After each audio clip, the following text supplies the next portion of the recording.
Alright, how's it going, guys? I told you I was going to do a testimony of dying and going to heaven. And, okay, like, I guess it was about 12 years ago. I was in a head on collision. I got pictures of the truck. You can see them. But, it was like an 80 mile per hour. I slid across ice in a blind corner and hit a guy head on. And it estimated about 80 mile per hour dead stop. And, I remember the accident. I remember getting out, climbing over, shaking the guy's hand, fighting with a police officer, saying I wanted to get up. And he said, dude, you bent the steering wheel. And I was like, I'm cold. You know what I mean? I just want to get up. And there's a girl there. And she had a phone, and I was like, I'm laying there. I said, could you get my phone out of the truck? And she said, and she looked over and she said, it's too much blood, I guess, because my neck was cut, head and all. I was like, well, can I use your phone? And she let me use her phone. I called my dad's house, and he answered. And I said, hey, in an accident, I'm not sure where I'm going, but you need to talk to this guy. So I gave the police officer the phone, and he told him to take him up to Reading. So I get to Reading, and before that, I came to in the ambulance, right? And the guy's cutting my clothes off. So I was like, yo, dude. I said, I can take my clothes off. He goes, sorry, but it's protocol. I said, Sean is going to be pissed because this is all brand new Under Armour. You know what I mean? Not the stupid stuff you say, And so go to Reading.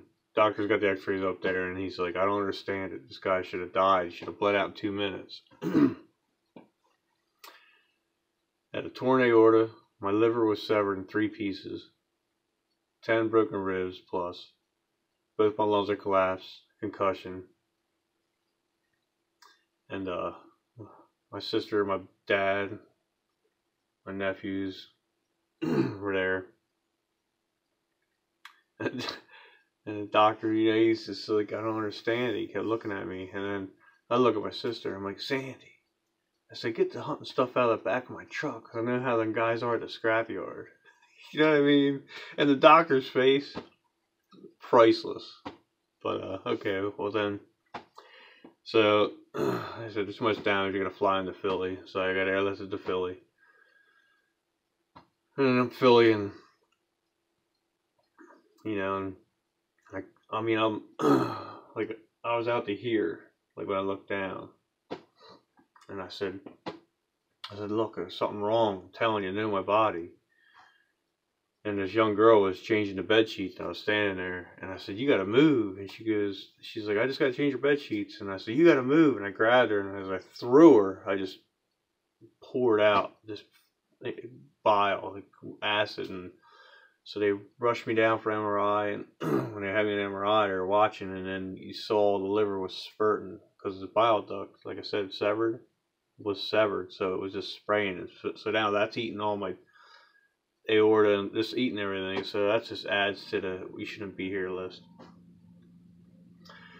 So they had to wait till the liver healed before they can operate on the heart. The aorta, put a stent in. So I had 2 liters when they cut me open of bile come out, and it was a total of 7 liters of bile before my liver healed. And and the tube. Let me tell you something. When that tube, when they rip it out, when you're finally done, your body parts grow to it. So there's certain things you don't forget. That's one of them. And the second one is the feeding tube. Don't ever get a feeding tube. You don't have to, I guess you'd say. You know what I mean? That was the worst of the whole ordeal. But so needless to say, get the stent put in. My sister said there's something wrong. I got a feeling. This is a week later, so they're like, no. And so they checked it here. They just slid off the elbow. So I got another stent put in. I had congestive heart failure, and anyway I could describe it to you guys is you don't remember this world. When I looked down, I was walking, but there was nothing there. as far as like feet. Felt like God was off to my right, but he was everywhere. He was all. He was just everything. Love, peace. Like, I can't even explain it because it doesn't exist here. I can just tell you. So I look to my left in this grassy knoll and I can see every piece of blade on the hillside. It was so crisp. And I said, look how beautiful that grass is. And I looked to the right of that, and this massive cream building, as far as you could see, it just endless, massive golden arches. And then there's 3 buildings sticking above the walls. I describe them as diamonds, but the colors, they don't exist here. But the music, it was unfathomable. Like, I just can't even explain it to you. Beautiful. And if everybody in the world were singing, that's the only way to describe it, they were singing Hosanna, Hosanna, holy in the highest, and it was just echoing, and it was just so pure, and it